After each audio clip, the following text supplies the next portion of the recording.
Kpopcast back in your area. We back in your area. Come backstage. So every once in a while, everyone kind of stops what they're doing in the K-pop community, and you have to pay attention to what the latest single is, because it just captures everyone's attention. They come from a well-known label or a group that has a lot of hype. And this is one of those moments, and it's with Blackpink, as if it's their last. And I think Blackpink is becoming one of those groups that is edging to be one of those tier one, like godlike K-pop groups that's right in that same category with BTS and 2ne1's. And I think Blackpink is like strong words. Yeah, like just climbing into that third place, and maybe if things keep going, maybe they'll compete that first or second position. I guess the question that we want to ask on this episode of the Kpopcast is, does 2ne2 live outside the shadow of 2ne1? I mean, does Blackpink live outside the shadow of 2ne1? But first, I think you just answered your own question. Yeah. I don't know. That was a little facetious there, Peter. Yeah, perhaps.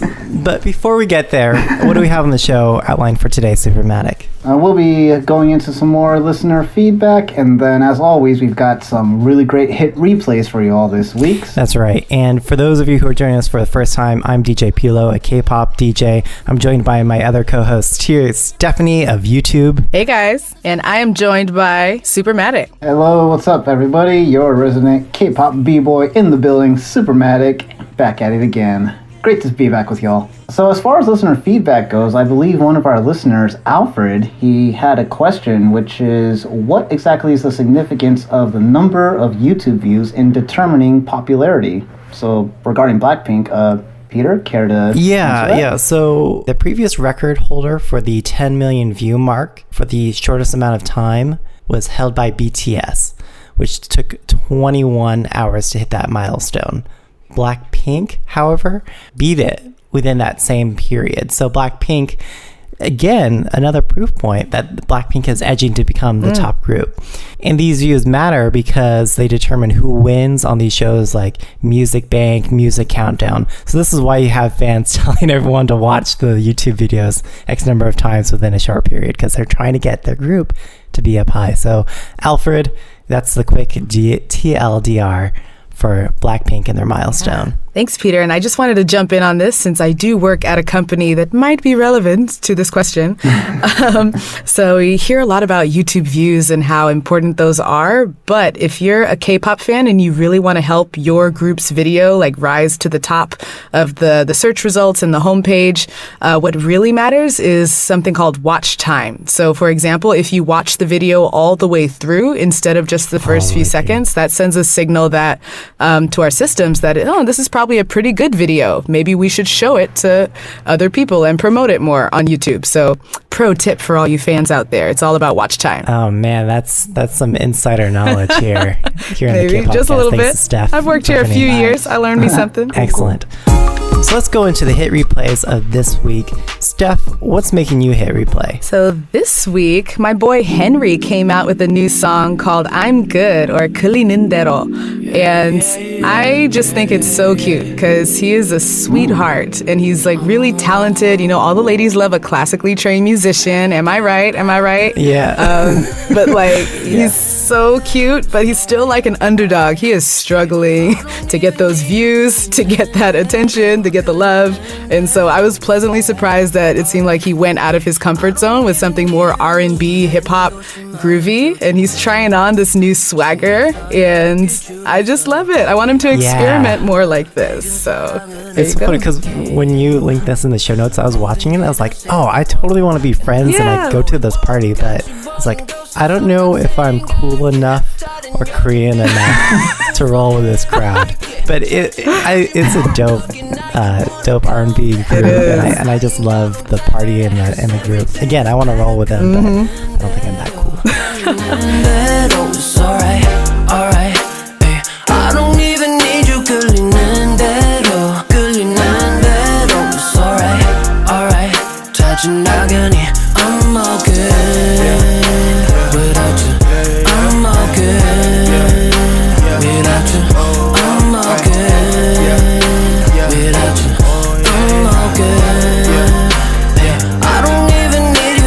Okay, how about you, Supermatic? What's making you hit replay?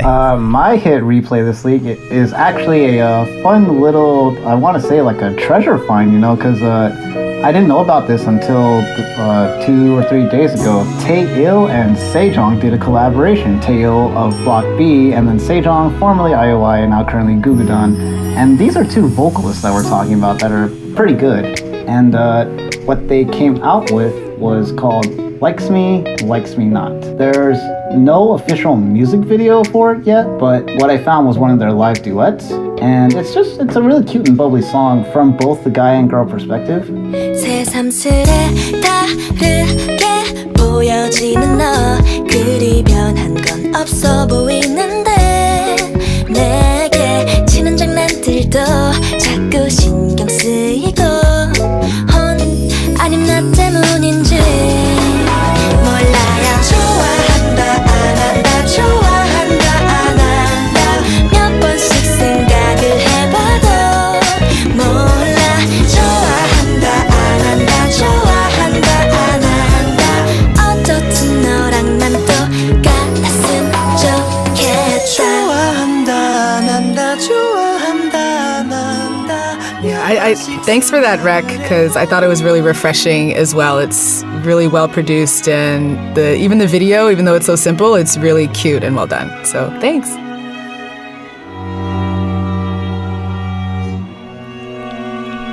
Oh man, so it was such a hard decision because honestly, I'll be perfectly candid here. Chung Ha and NCT 127 had better songs, but Mamamoo and their concept made me totally win them out for hit replay. So I'm referring to Mamamoo and their song Yes I Am. And what I like about this song is that it's unapologetically about being spunky and celebrating your weirdness and your quirks. If you look at the lyrics of the song, it's like, yes, I'm weird, yes, I'm different, but if you have confidence and if you dare, come follow me, right? Or follow me as I do this thing. And I just gotta applaud that attitude, and that's why I love Mamamoo. Even though the song is great and there are better songs out there since our last Kpopcast episode, I've got to give this the hit replay just for this message and for this theme. And if you watch it, it's funny just as the lyrics are. There's a scene where Solar is saying like, yes, I've got chubby cheeks, and then it shows her like pushing her cheeks against the lens, making fun of that. So I love that, and the whole thing is very colorful, just like a Digipetty. It's probably Digipetty. I don't know who filmed it, who directed it, but probably Digipetty. So check it out. It's Mamamoo's Yes I Am.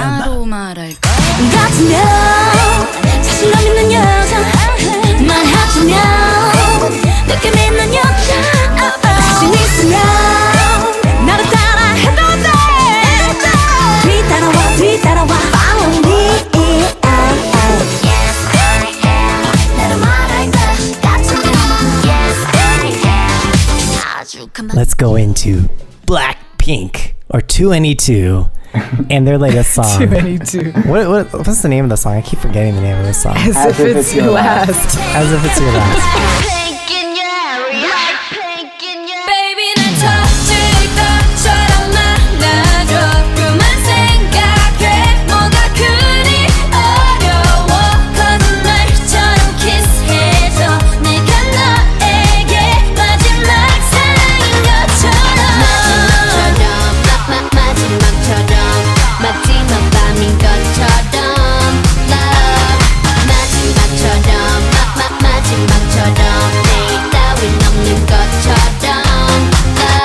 For me, it's like as if it was my first 2ne1 song, honestly. Let's confront this right up front, right? Yeah. Who produced this song is Teddy. Yep. Teddy, who produced almost all of 2ne1 songs. So naturally, there's a lot of overlap in how it sounds and what we're reminded Overlap of. is an understatement. Massive. Yeah. Do you want to go into that stuff? Yeah, I mean, the girls' voices fit so neatly into the formula of a 2ne1 song that I almost couldn't tell. I was like, is that Park Bom back from the dead?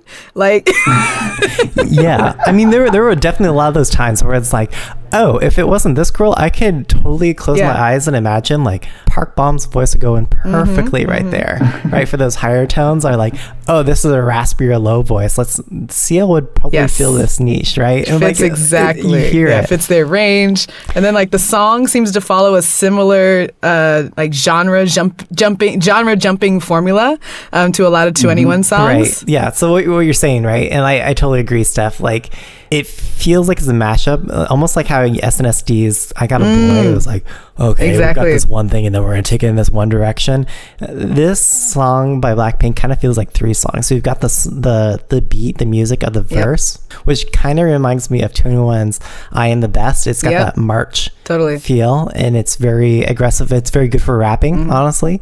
And then you have the pre-chorus, which is like this sort of Western. You've got this guitar strumming and you start hearing the vocals. I've always wondered what that part of a song is called. I'm like, oh, it's not the chorus, it's not the bridge, but pre-chorus. That's it. Thanks, Peter. Yeah, there you go. Yeah. And the supporting vocals, right? Like, for all I know, that could be 2ne1. It probably is. The supporting vocals. They need some work now. They need some extra cash, so they're doing backup vocals. Yeah. And then lastly, the third part of it is the chorus itself. And I think you can look at each of those three ingredients and they can be separated, and it feels a little disjoint, mainly between the verse and the pre-chorus and the chorus. Like the pre-chorus and the chorus kind of flow together, but the verse feels very thematically different between those. And I think Teddy is kind of guilty of falling into that habit with a lot of his songs. So my critique would be, make it streamlined. Go one or the other. Make just two different songs. I think the whole song should just be like the verse. That's my favorite. Oh, really? Because I was going to say the opposite. I kind of like the chorus. Ooh. Like, I like that sort of like 80s vibe. See, and it's not real 80s. Like, might have an unpopular opinion here. The 80s were not my favorite. Yeah, well, but what I will say to that is that it's 80s inspired. All right. So if you actually listen to the instruments, like they're not actually 80s sounds. They're not actually 80s synthesizers, but they're very heavily inspired by it. They're only instruments that you can make with like stuff made after like 2010, really. So that's why it sounds really modern to me, even though a lot of like K-pop fans will think like, oh, this is an 80s song. Well, this is all the K-pop songs that were meant to sound like the 80s, produced after 2015 that sound that way. True. Yeah, but I mean, like, you can imagine like 2ne1's is. Oh, yeah. Whenever there's like a chord change in the song, like I could totally transplant that in there. And maybe I'll make a mashup, right? Like, put 2ne1 vocals into the song, but that's why we're seeing so much 2ne1 overlap in this. And I don't know, Matt, did you have any thoughts in terms of like, is this really different? Like, is this distinctly Blackpink, or is it more of a 2ne2 in your opinion for the song? You know, honestly, as much as I do love Blackpink, and I am all for carving out your own image instead of living in the shadow or like trying to be the next this, next that. This song in particular, I think one of the reasons why I enjoyed it so much is because there is that strong nostalgic 2ne1 feel to it, because that's what it gave me, honestly, too. Like, I have to admit it, as a former Blackjack too, it's like Blackjack forever. What are you talking about? Former? For life. Sorry, go ahead. For life, I guess. It's so hard to try and separate Blackpink, especially with this song, from 2ne1, just because the presence is so strong there, especially with this one. It's like I got flashbacks as if this was the first time I was hearing 2ne1, and I'm like, on one hand I like that, but on the other hand I don't, because it's like bittersweet. So there was a story by Jacques Arcady of the Arcady blog, and he wrote this one comment which kind of sounds a little shallow, disappointing, but this is maybe just the nature of the industry. But he quoted Papa YG saying that YG himself even admitted that he purposely made them like 2ne1, adding that the only difference was that he wanted the girls to look pretty too, with skills. Shut the front door. YG. Shade. I mean, that's something that's totally in character of what YG would say, I think. And Arcady even says, like, which is, probably the shadiest thing one could possibly say, right? Yeah. But if you look at 2ne1's dance rehearsal videos and Blackpink's rehearsal videos, especially for this latest song, like, it seems a lot more intricate The timing even seems slightly better, and I think the dancing ability in terms of the fluidity of the dancers is just a little better for Blackpink. And these girls are also more junior in their career at this stage compared to 2ne1, when many of them were already, older than Blackpink members were. So I wanted to look into this further, so I actually consulted the group 2ne1. Ooh, love them. They're so good. For those of you who don't know, 2ne1, they're a K-pop cover dance troupe based out of California Davis area region. And speaking to one of the dancers, Isabel, she said that if we were to compare, Blackpink's As If It Were Your Last with 2ne1's overall choreography, she would probably say that Blackpink's choreography would be a bit more elaborate and energetic. And this is coming from a dancer, right? A well-known dance team. And she further adds, if I was to compare this to 2ne1's I'm the Best, for example, I would say that they'd be very similar on these levels.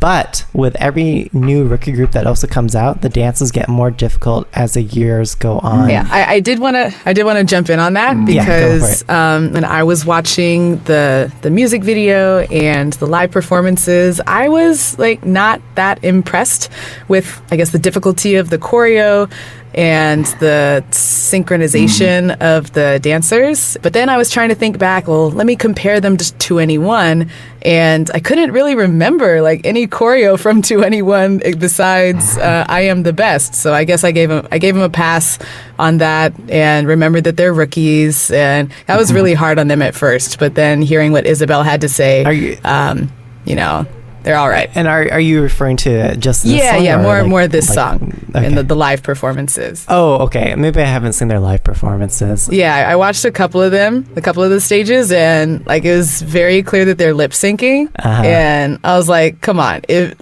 my criteria is if you're going to lip sync, then your dancing better be so on point and so hard that it's impossible to sing. But I didn't think... So maybe they made the choreo a little too hard, right? Maybe. Because if you're going to do it live, it's going to suffer because it's just so difficult to recreate. And while the videos that I'm referring to, or I've seen them do in their studio practicing when they get it down, right? Yeah. That's without taking out that whole live performance aspect, which may be why that looks better. But when you have to go on tour and do this all the time, that's going to be so exhausting, and it's going to be prone to more mistakes. Yeah. Unlike 2ne1, which had perhaps simpler choreography in their more rookie days. So what about our resident K-pop b-boy in the house? What do you think of the Blackpink's dancing skills? I do have to say, this is only their fourth, fifth single overall, but I do have to kind of agree that if I compare it to what they came out with for Playing with Fire, even before that with Boom Baya, this one doesn't necessarily have that same boom or that pop, that fiery, straight up raw energy off the bat. It is high tempo, it's upbeat, but it doesn't have that immediate hitting that immediately grasps you in. I think if I'm remembering the choreo correctly from the other two aforementioned songs, this one might be a little, I don't want to say simpler, maybe more intricate or technical, I guess. I don't know, it's kind of hard to describe. I feel what they were aiming for with this song's choreography was probably more of just simpler movement or something a little tighter, because they didn't want to exhaust the girls, I guess, because this one's supposed to be more about just a general sense of having fun and just bring that bright energy to the stage, but not in the same way of boom ba ya da da da, more sporadic movement. Right. I guess they designed this one so that it wouldn't be as all over the place, as big, if you kind of get what I mean. Yep. Yeah, but this one, again, I'm less technical than you are, Matt, but this one, I felt they had a lot of difficult formation changes, right? So maybe it was less full arm motion, right? But a lot of really technically hard to weave in and out and get the timing right, and we all have to Peter is demonstrating all of the moves right now for everyone listening, and it is the best. I just saw. But to get these wave effects, right, among all the different members, that requires really intense timing coordination. True. Right? So maybe that with Boom Baya, you all just wave your hands at the same time. But with As if it's your If last. Last. Come on. You have to have each member just slightly behind each other to get that wave effect, right? And that, in my opinion, is a little harder to do. Yeah. And I think they hit, at least the rehearsal videos. Maybe live, it's a different story. I think they're also they're starting to create their own tropes, right? So we see all of them sort of line up and grab each other by the waist, right? And we've seen that in like, what is it, Kumbaya and others, and then also having someone just roll underneath everyone's legs. Yep. You know, I don't know. No, you're totally think it's right. just I so went back funny. and I watched the other videos and I saw it. I was like, oh, they did it again. Genius. It'd be funny if we just saw them do that like every couple of singles and they just build upon it. Why not? Right? It'll be one of those YouTube videos. Every instance Blackpink has Yes. a member under You the should do a legs. compilation of all the legs. And they alter it, yeah. Love it. But in terms of like the visuals for the song, they're also harping to stay with this, you know, these tropes that they're building for themselves. I think Pink and Black are probably going to be a recurring aesthetic. for them. Really? At least that's what I'm getting from the lights of the music video. Shocked. Honestly, like the aesthetics overall kind of reminded me of Lisa Frank. Oh, If you're a yeah. child of the I can't 90s, remember. you know what I'm referring to. I mean, these were things that you had in your binders and your folders, and they're very black and pink and colorful and like rainbows. But the missing element to make this fully Lisa Frank, at least for this latest Blackpink single, is if it had a unicorn. Maybe if it had the unicorn from CL's Jeremy Scott dress. If we just took that off of CL's dress and brought this into this music video, it'd be full on Lisa Frank. That would have been perfect. When you guys watched this music video, what do you think they were trying to tell us, or what do you think the story was that they were trying to communicate to the watchers and listeners? So I took a look at the lyrics, and they're actually pretty simple. It's the usual, talking about how badly a girl's in love with some guy. She's like wanting him to notice her and all of that, yada yada yada. My favorite lines though are from my girl Lisa. She's like, "Get you all of this, baby. Call me pretty and nasty." I'm like, oh, okay. It kind of jolts you out of the innocent girl crush mindset. It takes you somewhere else, and I'm all for it. But then she comes back and she finishes with like, "I be Bonnie, you be my Clyde, ride or die, X's and O's." And it's perfect. It's so K-pop because it's like really simple English phrases. It's like what kids in English class would be like, which two things go together? X's and O's. It's just like so adolescent lyrics, right? English it's like, lessons, It's like yes. adolescent, like love letters, right? It's like, It's totally I'll be your like Bonnie, that. If you'll be my Clyde or whatever. Yeah. Pass that in class. Mm-hmm. They know That's their target demographic, I think. I think it is. No, they hit it out of the park. It took me right back to like 7th grade. The main message I think that anyone should get from this is that this is a song for the summer. This is a song for you to let go, live wild, play it loud with the top down as you go out to the party or you go to the pool party with your friends, right? This is that song, and I think this is the K-pop song of the summer of 2017. For sure. I could agree with that. Shall we jump right into, since it is the song of the summer, like maybe more important than the visuals is the audio, right? I want to hear what y'all think of that. I'll kick it off. I think like this song is so much fun. It has a great start. Is the verse like, Peter, would you say it's dance hall, reggaeton? What do you call that? I think it's closest to dance hall. Dance hall? Yeah, of those I got that genres that sense. you It just makes me want to like jump around and bounce out in the sand or in the somewhere. And then it takes a complete 180 at the chorus and goes full on like cheerleader pop. So, It as I does, mentioned yeah. before, I'm like not a fan of that. Except when I hear that Maji Maktada, I'm like, oh my God, it's 2ne1, come back from the dead. And about halfway through the video, we get this dance break and Lisa's rapping. And right there, I feel like we're in Miami and like Pitbull is going to jump out from behind a car and deliver these lines. It definitely And is. Like again, just hitting you with the summer theme. Yeah, It's great. Yeah, it kind of reminds me of like maybe something that we hear from Katy Perry, like maybe something from Yes. 2010, right? Mixed with like, to your point, like something like Pitbull, like Tonight. Flow Rida. Right, like something that like, okay, tonight, I'm gonna give you everything. Let's live like there's no tomorrow. That's this song. This is that mashup. Kesha, perhaps, would be a good fit for this. I think if it weren't for the chorus, Stephanie, to your point, like that chorus makes it a summer song, because otherwise it's a dance hall beat. Hey. It's and that can be good in itself. But for me, what makes it catchy is absolutely the chorus. Yeah. And that makes it feel very carefree to me. How about you, Supermatic? Honestly, a lot of what both of you have said already is like hitting all the dots of like what I would have just regurgitate. But one little like note I do want to add is that, especially in terms of the audio, like of course the first time I heard and saw this, I was watching the music video, so I got the visuals to go along with it. But every time I've listened to this song in succession after the first initial release, I found myself just, no matter how many times I've heard it, the moment Lisa's rap comes up, and the fact that it's entirely in English too, which is a first, because they've done 4 songs before this, and 3 of them, Lisa has like a rap part, but she's kind of done like that whole Korean/English mix.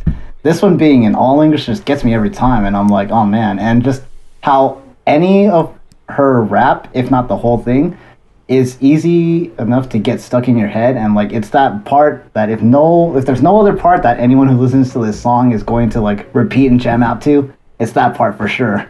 Like you said earlier, Stephanie, you know, X's and O's, Bonnie and Clyde are going pretty and nasty. Like that's easily the favorite. It's like, yes, man, I can't imagine this song honestly without that rap now. Yeah, I love the rap too. I think she's got a very iconic, unique flow, as any K-pop rapper should. My only critique is that it needs more variation from her previous stuff. It almost follows the same sort of rhythm and flow from what we've already heard from her. It is different. Don't get me wrong. It's definitely not the same of what we've heard from. What's her face again? Lisa? Lisa's a rapper? Lisa. Yeah. Okay. It's definitely different from what we've heard from Lisa before. But for the next song from Lisa where she drops a rap, I want to hear something different that sort of like interrupts that groove that we've already heard from her. Yeah. And I think they'll take her to the next level. All right, you hear Peter, Lisa? You need to bring it. Yeah, well, I mean, I think she can do it, right? And I mean, she had a really good flow, but like, let's change it up. Let's change it up for the next one. It definitely passes in this case, though. The concept, guys. I decided to pay a lot of attention to what the first few takes are, and I thought it was pretty cool. In the beginning, we see all the girls in the schoolgirl outfit standing around, you know, just like any innocuous, innocent K-pop video. But then it all changes. We get a few like key shots of the accessories that sets a tone. Like, yeah, you might see schoolgirls all over the K-pop charts, but we ain't them. We're not like that, because we see a wallet pocket up on Lisa's thigh. It kind of looks like a gun holster. I was like, what? It does. What's going on here? They're wearing these combat boots. Jennie's got a leather glove, and they're sending a message that we're different, we're tough, and I am all for it. What I thought made 2ne1 so great was that like when 2ne1 came out, they were really the only girl group that was bringing that same attitude, right? Like, yo, we're not soft, pretty girls. We've got attitude. We've got, jagged, edged stuff, right? In our aesthetic and our style. And I think Blackpink is sort of following that. Although between 2ne1 and Blackpink, I think Blackpink is a little more girly. Oh, totally. For sure. Yeah. I mean, Blackpink is just having little black leather accessories. Everything else about them is cute schoolgirl. Whereas 2ne1, just go back to the I Am the Best video. They're holding like machine guns and like all black leather. Championship belts. Yes. I mean, so here's the real test. This song by Blackpink had a teddy bear. Would 2ne1 ever have a teddy bear? Maybe with its head ripped off. See? That's what makes them different. But as a concept, I mean, do you think this works? Yeah. Oh, definitely. Yeah. I just want to call out that a lot of the early shots are of Jennie, and she is just looking smoking hot. Hot. She's got like seductive pink cat eye on, which is really hard to pull off. And she's got the big, messy, voluminous hair. And I was just like, damn. I mean, I always knew that she would be my bias from the day, 10 years ago, YG released her trainee photo. I was like, she has a unique look. She is going to be smoking hot. And I just can't stop staring at her in this video. Yeah. Love Jenny. You know, one thing that's always funny is that looking at the evolution of these groups over time, I think we definitely saw this with 2ne1. Man, we're dropping all the 2ne1 references, but it's a natural comparison. With 2ne1, they looked very different from their rookie days than they did toward the end. Oh yeah, for sure. And I think they got progressively better toward the end, maybe except for Perk Bomb. But like they definitely got more mature. I think they grew into their identities and roles. And I think we'll see more of that with Blackpink. It will be slightly different, right, in terms of how these girls carve out those identities. Clearly, Blackpink is a more feminine group in a way that's different from 2ne1, and that can work. I can't wait to see more of these sexy and mature. You're waiting for them to blossom and grow up, Peter? Yeah. To become less jailbait, I guess. I don't know. Yeah, we're all waiting. Maybe right before we go into our final reviews, I guess answer the question, does Blackpink live outside of 2ne1's shadow? We've been making the comparisons throughout this entire episode. Do they live outside the shadow? If I may, for me, like, what I definitely want to say that yes, they can. I definitely, we all can probably agree that we see the potential there. But the main thing is that it's going to be really, really hard for them not to, especially when you take into account things you brought up earlier, like YG himself saying he purposely made them like 2ne1. It's like, well, if your overall PD, the guy who's in charge of you, is intentionally making you like the previous group, it's going to be just that much harder for you to carve out your own identity. But at the same time, as we've been discussing this whole episode, there are hints and moments where Blackpink shows their own identity, and we've highlighted the things that differentiate them from all of this pathway that 2ne1 has laid out before. So they're already slowly but surely doing it. It's just going to be a little hard for them to fully get out of that shadow when, not just from the fans, but again, also from YG himself and from pretty much the entire K-pop industry as well as the fans. Like, there's always going to be that comparison, especially just because of the fact that before Blackpink, it was 2ne1. Yeah, you know, there are different ways we can do this. Like, we can say, like, you've got to be different than 2ne1. Or some open-minded fans might say it's good for them to be 2ne2. Like, maybe that's a good thing. Honestly, right? I am more than happy that 2ne1 lives on in this new group. Yeah. Because 2ne1 was taken from us too early, too soon. Yeah. But now we have younger, more talented, and prettier girls, including YG. All right, I'm not saying I believe that, but this is coming from YG, right? Like, how different can they be when you have the same label, designing them in the same way, with the same producer, the same coaches, almost the same stylist. I guess they don't have Jeremy Scott, but like a lot of the same, inside label talent shaping you. So it's going to be hard for them to break away, but they are different people. And because you have different members, I think we will start to see them breaking out of that shadow, in my opinion, as they grow and mature. And I think if they continue to do that, we'll see them break away from the current barely third place into a very strongly defined third place, maybe even vying for second place in all of K-pop in terms of like notoriety and popularity. We'll see. Maybe TWICE will continue to screw up. And, and that ranking may change.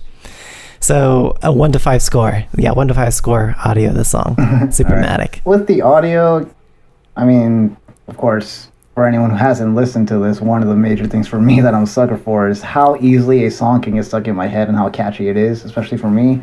And this one definitely fits the bill. I don't know, like I said, it's only been out for probably a little more than a week, and it's probably one of my top played songs in my iPod. There's just so much about it that's just overall enjoyable. I mean, it's like you guys touched on earlier, it fits the bill of that summer upbeat, up-tempo bop hit. And While it's not exactly like a perfect 5 out of 5, it's definitely strongly up there. I think I'm going to give this one a high 3.8. Okay. Yeah. For me, this is exactly like my kind of song for the summer, for a road trip, top down, like you said. There's nothing like it. So I'm going to give it a 4, which might be my first on the show. Yeah. Love it. So it's almost funny because Stephanie loves it for the verses and that dance hall beat, at least for the verses and the rap section, right? If that was removed, I would give this actually a substantially higher score. But even in spite of that, I was bumping this song loud and I loved it. And I was that male that was playing a K-pop song featuring 4 young girls. Right? So, I mean, in order for me to cross that threshold, this song is pretty good, right? So I'm giving it a 4.25. What? I really, really, really like this song. Boom. And not like, almost like Winner, really, really like this song. Winner.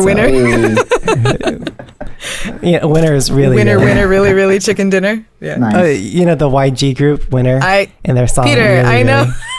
Really. Sorry. Oh my God. I got the I'm joke, making Peter. fun of Wasn't that you, funny? not the.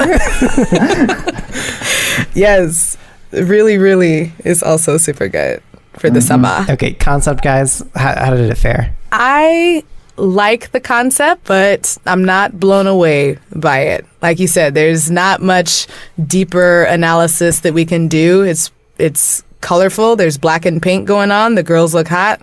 High production value, but it's really simple and basic at the end of the day. Yeah. So I'll give it 3.3 on concept. Okay. How about Supermatic? I think I'm a little more generous with how high rated the concept because, I'm in agreement mostly with you, Stephanie, that it's refreshing to see the girls doing this whole pink concept because this is their 5th single, and so far with the first 4, we got that very evident identity of Blackpink, being these strong, young, empowering females that are coming out with that attitude. Whereas the pink side is like our first glimpse into them being more like bright and bubbly and stuff, but still with that Blackpink swagger and flavor. On one hand, I like that they gave us this different side, but on the other hand, it's like you said, I'm not necessarily blown away either. It's enjoyable for what it is, but it's not something that hits it entirely out of the park. So I'm right there kind of in the middle ground. I gave this a 3.5 for concept. Okay. Not every song needs to have a deeper meaning, but at the same time, if you're going to do something colorful and superficial, I think you really need to focus on that and pull it off. One thing that I just couldn't stand, and this is like a common cliche that we see in every K-pop music video, maybe every K-pop music video from YG, but it's a scene of a car and a stage with a bunch of cheap LED lights around it. Yes, and it's this is true. We saw this in 2008. Yep. It's now 2017. Like, can we drop this aesthetic for a music video, this concept for a music video? Like, I don't, like, we should not be having this look in 2017 Even before anymore. that, I think like Seven and Teddy had a song, Nan Arayo. Do you remember that? Or Seven's in a car, like with the lights around. So YG has been pulling out that same old car for years and years. This must be something coming from the top down. YG is like, oh yeah, it's got a still car and LED lights around it. That's a win. Done. And they don't have to like, think. Okay, boss. Yeah. Yeah, I mean, I gotta ding it for that. I think it feels just a little incongruent. Like, if they were gonna go full on Lisa Frank, go on full on Lisa Frank. Drop in some unicorns. And there's a lot of funny details that I think, maybe YG is making fun of itself. I see that lowrider with the hydraulics in the front. It's like, YG, are you making fun of yourself for dropping in that car at the beginning of the music video? Maybe. So that's how you know it's a YG music video. But overall, I just got to give it a 3. Ooh. It doesn't impress in the concept. It meets the bar, but it doesn't impress. So guys, is this song Daebak or not? So I'm going to give it emphatically a Daebak. Same. Unquestionably Daebak, song of the summer. Yeah, for sure. I mean, it's a Daebak for me. I mean, as much as I may have dinged it in some areas, it's still overall a bop. It's a jam. Easy. Okay. Blackpink, you can get out of 2ne1's shadow eventually, but even if you don't, there's nothing wrong with being 2ne2. We still love you. That's right. And we want more Blackpink in our area. in our area. Yep. Next week or next recording, whenever that is, assuming that our lives come together. This just dropped today, right? And I think we all kind of agree that we want to do it. Oh, yeah. For sure. So we're referring to Boa, the queen, the original K-pop queen, I want to say. When people say queen of K-pop, they really mean Boa. She's still... So we'll be taking a closer look at that for our next episode. Yeah. Can't wait. Sure. All right, I'm DJ Peter Lowe. You can hit me up at DJ Peter Lowe. Steph, where can people find you? You can find me at sparker2 on Twitter. Yeah, and likewise, you can find me, Supermatic, SOUPERMATIC. Feel free to hit us up. And also, don't forget about our Kpopcast Twitter at the Kpopcast, THEKPOPCAST. Yep, so be sure to engage with us there. That's how we get a lot of our listener feedback. Feel free to also leave us reviews. Let us know what you like and dislike about the show so we can use that to build into a better program for our listeners. All right, I'll catch you guys all whenever the next episode comes out. Till next time, y'all. All right. See ya.